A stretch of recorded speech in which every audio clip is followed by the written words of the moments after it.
initiated. T-minus 15 seconds and counting.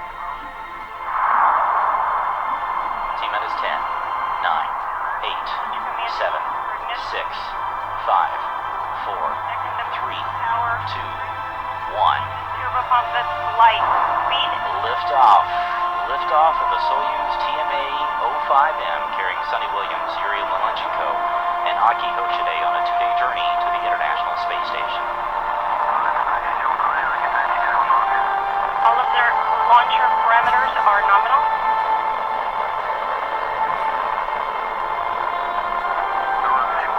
20 seconds.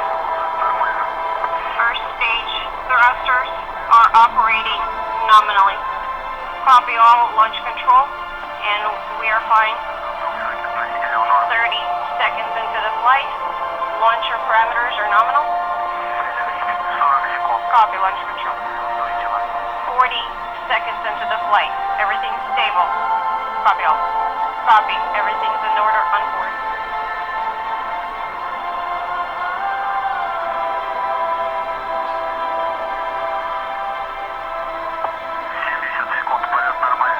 Seconds into the flight, everything's nominal. Copy. For stages 1 and 2 are operating nominally. Copy.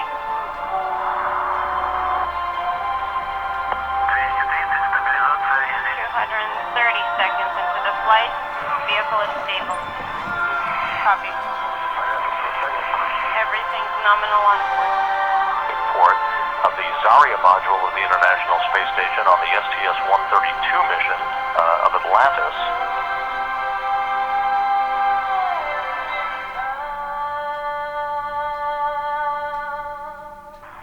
You can see the core's automated rendezvous system, the crosshairs in this engineering view just about perfectly aligned with the docking target on the Rosviet module. Rate is normal, standing by for contact, capture confirmed.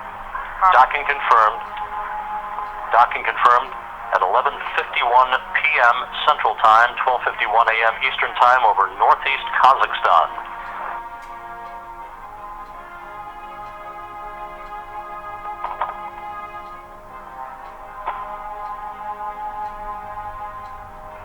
So on the 37th anniversary of that famous handshake in space by Tom Stafford and Alexei Leonov during the Apollo-Soyuz mission, another union of crews takes place to continue that legacy. How do you read me? Okay, let me know when to switch to another camera. Yeah, copy. And there is the hatch opening. Okay, yes, that was the... Aki Hoshide returning to the International Space Station, first to float in and be greeted by the residents of the complex. Sunny Williams next. Something is pausing. Okay. I did not copy you. Williams spent almost 200 days on board the International Space Station in 2006 and 2007, and there is the veteran Russian cosmonaut Yuri Malenchenko floating into the Rosviet module, being greeted by Revin Akaba and Padalka, all 6 crew members now together on board the International Space Station. The official opening of the hatches coming at 11:23 a.m. Moscow time, 2:23 a.m. Central Time on Tuesday morning, July 17th, on the 37th anniversary of the docking of Apollo and Soyuz in that historic mission more than 3 decades ago. Hello, I'm Sunny Williams. I'm up here on the International Space Station. So this is Node 2. This is a really cool module. Of course, most of these modules you'll see they have 4 sides, and they're put together. That way we could sort of work on a flat plane, either a wall, a floor, another wall, or the ceiling. But, you know, again, all you have to do is turn yourself and your reference changes. The reason I'm bringing that up is because this is where 4 out of 6 of us sleep. And so people always ask about sleeping in space. Do you lie down? Are you in a bed? Not really, because it doesn't matter. You don't really have the sensation of lying down. You just sit in your sleeping bag. So here's one sleep station right here. I'm going in right now. You can follow me if you want. So I'm inside. It's sort of like a little phone booth, but it's pretty comfy. I've got a sleeping bag right here that we sleep in, so we don't have sort of like a little bit of a cover. We don't fly all over the place. But you know, you can sleep in any orientation. I have it feeling like I'm standing up right now, but like you saw, I'm on the floor. But it doesn't matter if I turn over and I sleep upside down. I don't have any sensation in my head that tells me that I'm upside down, so it really doesn't matter. The sleep station is also like a little office. We've got a computer in here. As you can see, we've got a couple little toys. I've got some books. I've got some clothes and other things that make it sort of like home. I'm coming out. And just for reference, that's one sleep station. This one's another. Right here. There's one on the ceiling, if you want to call it. Right here. And then there's a fourth on the other wall over here. So all of us sleep in a little bit of a circle. Alright, come on back. There's more to show you.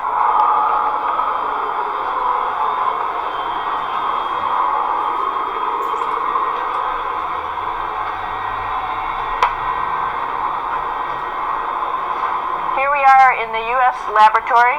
Again, this is a laboratory with science experience on all of the walls here, all sorts of stuff that we do. And one of the things we also do is we exercise. We have some exercise equipment on board the space station. We need to do that because we lose bone density and muscle mass while we're up here, and that's a result of not having to fight against gravity. So, how we keep ourselves in shape are with a bike, a treadmill, and a weightlifting machine. This is the bike. You notice the clip pedals. So all you need to do is actually clip your feet in, and then you can start pedaling.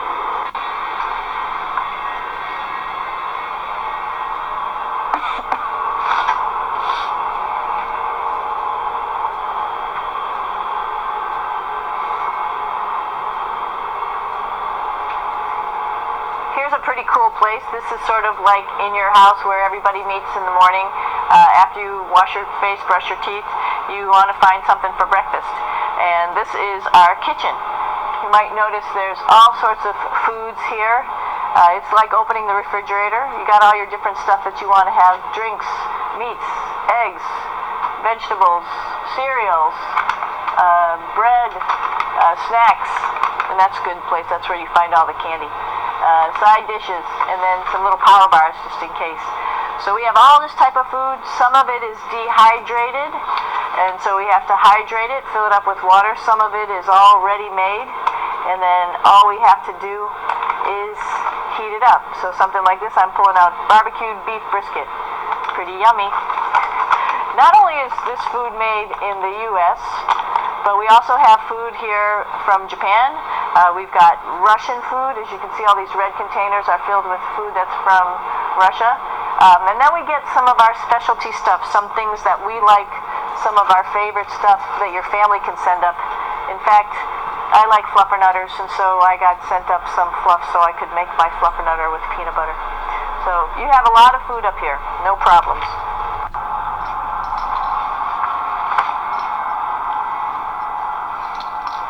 It's like a glass-bottom boat. This is the cupola. It sticks down below the space station. It's one of those places you find yourself hanging out in all the time because all you want to do is look back at our planet. I think some questions I had were about what do you do in your free time? And you can't help but want to just come to the cupola and look outside as much as you can. And a lot of folks, I play this game with myself about where we're flying over the Earth. I try to come in here and just guess. After being here for a little while, you can sort of figure it out. You can tell different cloud types over different continents. You can tell different soil types over different continents. So let's see. And then, of course, there's a lot of ocean. So usually we're over the ocean at first glance. I will tell you in just a moment where we are.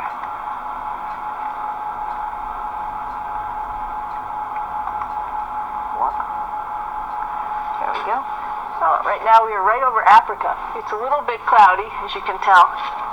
So we're right over the continent of Africa. Hey, what's that? I think that's a Soyuz spacecraft. That's the spacecraft that's taken us home to planet Earth today. Oh my gosh. We might have to go take a look at that. That's pretty cool. It's a little bit smaller than the rest of the spacecraft, the space station, so you'll see if we go there, it'll be a little bit more cramped. But you can look all the way back to the back of the spacecraft, which is where the Russian segment is, and then you could look all the way forward to the front of the spacecraft, where the Japanese laboratory, the European laboratory, and the American laboratory. Hey, one thing I didn't show you, or I talked about but I didn't show you, was the exercise, another piece of exercise device. This is what we call the A-Red, and with this, you can lift weights based on vacuum in these cylinders, just like you do at home at a gym. For example, if I wanted to do a squat, I could do it like this. I should need some weight on this thing. I'm not lifting with anything, so it's too easy. One of the cool things you could do things that you can't do at home. For example, single leg squats with just one leg, because the other leg, you won't fall over. So all sorts of stuff. You can also do bench press. We have a bench that we could add on here, so you can work on your beach muscles. I know that there's some questions about how to use the bathroom and how do you actually live in space like normal, like at home. I mentioned real quickly about getting up in the morning and brushing your teeth and washing your face. Well, how do you do that? Well, here is the bathroom, essentially. You get up in the morning, and we have a little kit, and it has all the essential things that you need, like your toothbrush and toothpaste and brush. See how much better the brush makes my hair look? I'm just joking. It still stands up straight. It doesn't matter where you are. It's always going to stand up straight while you're up in space. A lot of people ask about toothbrush and toothpaste. So, luckily enough, toothpaste, you can do it upside right this way, is sticky, and so it sticks to your toothbrush. No problem. Another cool thing is that water sticks to your toothbrush, too. If you can see it. I'll have some water come out. The water is pretty neat up in space. It'll stick to your toothbrush, and it will make a big bubble, and that's just by surface tension. And then you can drink it. So a lot of people ask about what do you do with the toothpaste after you brush your teeth.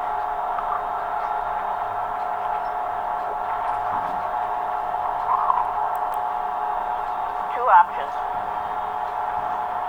Swallow it, and it's sort of like mouthwash, but it tastes a little gross.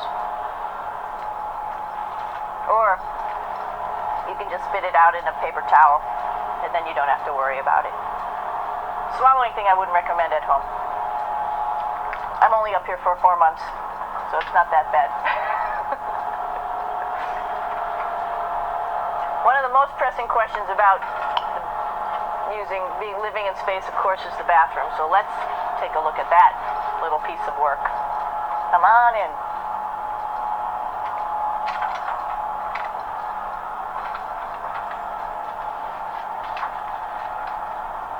Here we are at the throne. This is awesome. You might see the little, you might have noticed the little moon on the outside. This is our orbital outhouse right here.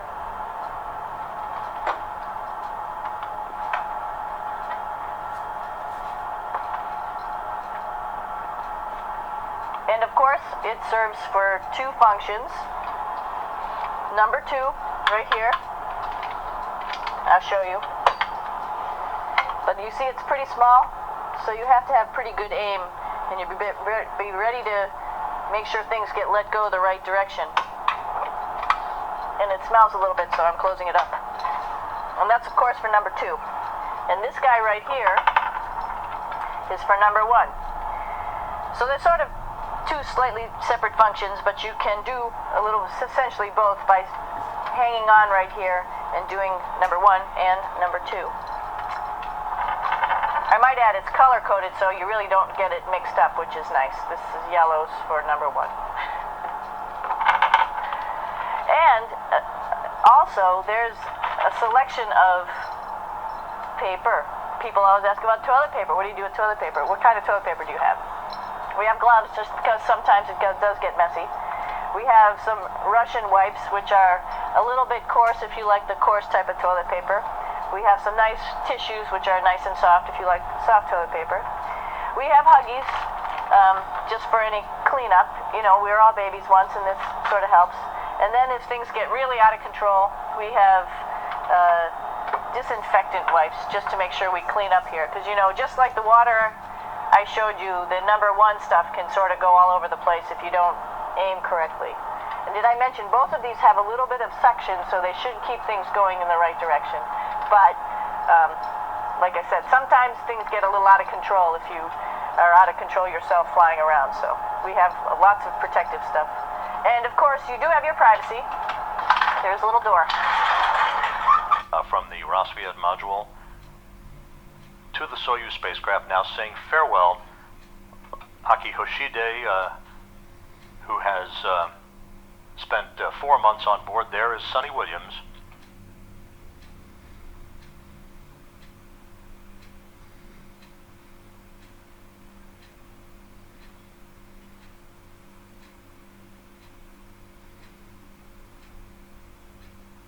Yuri Malenchenko will come into the field of view momentarily.